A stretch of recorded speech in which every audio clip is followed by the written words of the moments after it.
Hi, it's Dr. Bill here with our next in our series video blogs, and today I'm going to talk to you about multiple sclerosis. This short video is to accompany the recommendations made by the medical medium, Anthony William, and obviously I put a disclaimer in the text that comes with this video. So talking about multiple sclerosis, it's a very severe, debilitating, terrible illness really, and just a few facts for you to help you understand a little bit more about it. It's a disease of the brain and the nerves of the nervous system, and including the optic nerve. And what actually happens is that it's considered an autoimmune disease, and I'll talk a little bit about that in a moment. Now, autoimmune diseases, there are a number of them, and basically the theory, and I emphasize that it's a theory, is that the immune system becomes rogue, it becomes somewhat confused, and begins to attack some of the tissues of the body. And there are various things that can cause cause the immune system to malfunction in that way and to go wrong. So it's the multiple sclerosis is considered one of the autoimmune diseases, and the white blood cells of the immune system attack the myelin sheath that surrounds the nerves, which is like a protective sheath on the nerve. And because of that damage made by the white blood cells, the myelin sheath then forms a scar to heal. Hence the term sclerosis. Sclerosis from the Greek means scar. So it's a scarring of the sheath around the nerves, which interrupts the normal firing of the nerves. And now the brain and the nervous system control everything in the body. And so if you interfere with the normal function of the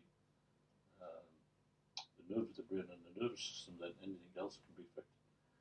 And the symptoms can be quite varied. In fact, multiple sclerosis can be even difficult to diagnose because it can be similar to other types of conditions. So there is a set procedure that is used by the experts to determine if a person has multiple sclerosis or something else. There are, again, many different kinds of symptoms that you can get, but particularly those that affect the nervous system, like pain, like dysfunction of the nerves, pins and needles, control, or fine control, even headaches, anything at all that can be a symptom of the function of the nervous system. And I'm not going to attempt to help you to know whether you've got it or not. If you suspect you have, then I suggest you go to a specialist who can actually diagnose it properly for you. It's not the realm of this video, but the realm of this video is if you have it, to maybe give you some suggestions as to what you can do, or even more, just as important is to make sure you prevent it. So medically, there's no cause, no known cause, sorry, there is a cause obviously, no known cause and no cure. And it actually is progressive, meaning it continues to get worse all by itself, normally. Now, be aware that there are things you can do to minimize the effects of the multiple sclerosis. I'm not going to use the term cure because of the nature of the problem, but there are things you can do to minimize its impact on your life. And according to the statistics, approximately 2 million people worldwide diagnosed with multiple sclerosis and 250,000 in Australia.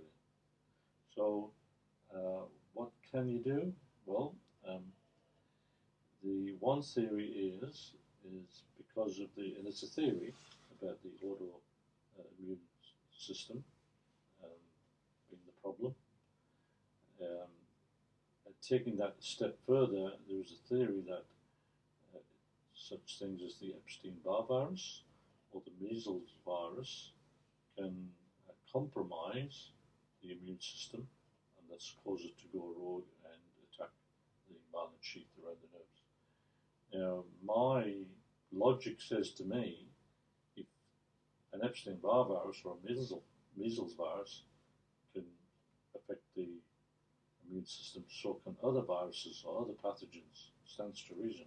It's just that the Epstein-Barr virus and the measles virus, interestingly, seem to have more effect on the nerves, like the chickenpox virus, so you can get shingles, which affects the nerves.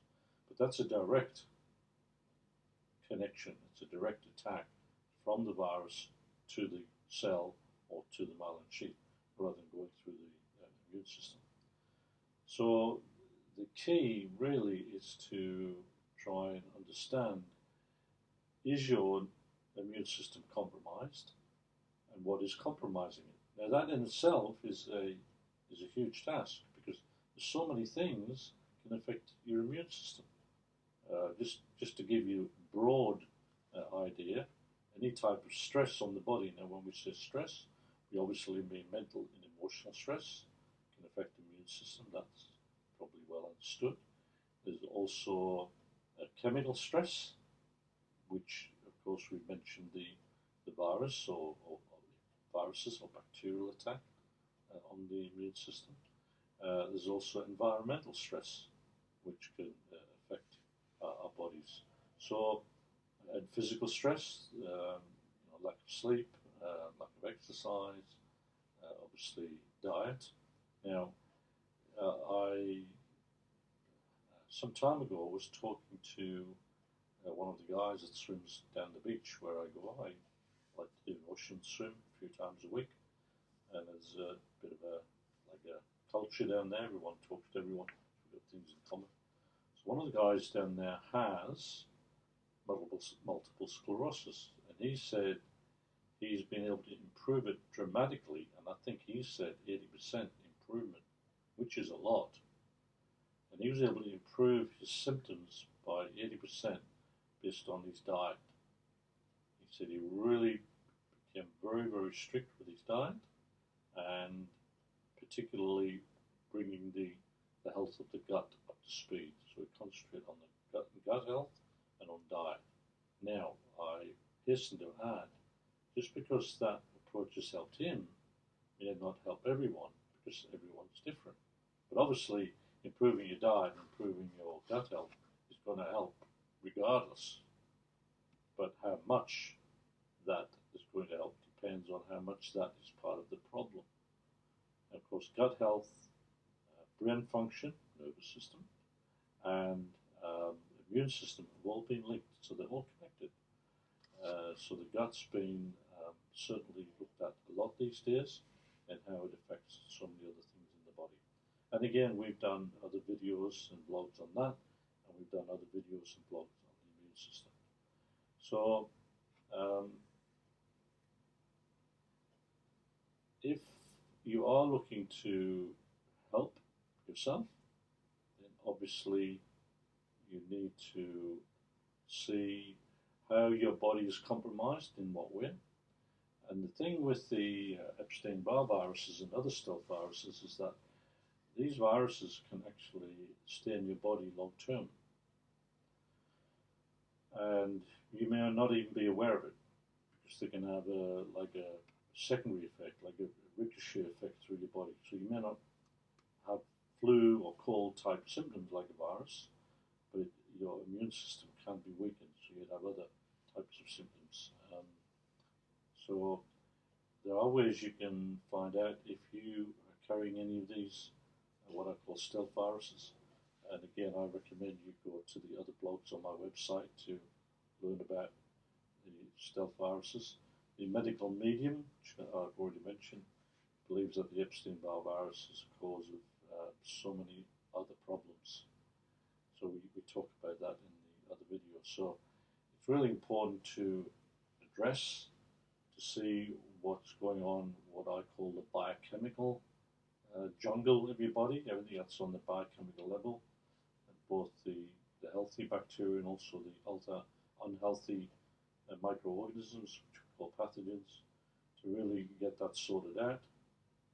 Of course, the mental emotional strength's got to be dealt with, and we have a really good webinar on that you can go watch. So we have a lot of material that helps you address all these different stressors, as we call them, the mental, emotional, the biochemical, lifestyle, all those things. So all this information can help you. So if you are affected, or you know someone that's affected, or that you just want to make sure that can become a casualty or a victim, please look into it more and follow the recommendations that we made. You can follow the medical medium recommendations, but you have to get those possible stealth viruses and stealth bacteria sorted out.